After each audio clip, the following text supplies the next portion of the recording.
guys, it's Katie from Cerebrium Studio, and today I'm going to be showing you how to post a video to Instagram that is in the correct aspect ratio and size for the platform. You may have filmed a video that you would like to upload to Instagram, but you don't know what the correct aspect ratio is or what the correct size is for the platform, or maybe you filmed a video with a completely different social media in mind. So maybe you filmed something for YouTube and you'd like to transform that video so that it's now appropriate to be uploaded to Instagram as well, and therefore allowing you to repurpose your content across multiple different social media platforms. I'm going to be showing you how you can really easily do this with an online video editor called Cerebrium.com. You can open up your browser and search Cerebrium and go to Cerebrium.com.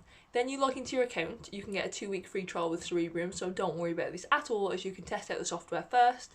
You then upload your video that you would like to change the aspect ratio of. The interesting and unique thing about this video editor is that you can also use it to create multiple aspect ratios for your social media channel, so that you can upload one video in any aspect ratio and the software will create multiple different ratios, all of which are appropriate to be uploaded to any social media channel, whether that's YouTube, TikTok, Instagram, Twitch, Facebook, Twitter, Snapchat and so on, and none of the quality or content of the video will be lost. You can move the cropper tool around and resize like this. Along the bottom row here, you will see a range of different social media icons indicating the different aspect ratios that each platform requires, and when you click on one of them, for example the Instagram icon here, it shows you which sizes are appropriate to be uploaded to Instagram, and you can still play around with the size and the framing of your video to ensure that it's exactly right for what you want. To select the appropriate size, just click on the Instagram icon, amend the box as required, and then once you're happy with the size selection of your new video, click on the little box in the upper right hand corner here to move on to the video editing page.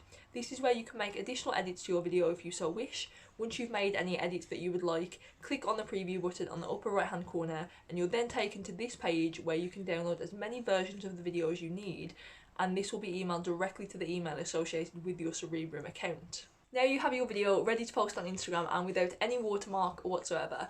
As I mentioned earlier in the video, Cerebrium does offer a 2-week free trial, so I definitely encourage you to go check this out. Let us know what you think. We always welcome feedback, and I hope this video was helpful for you.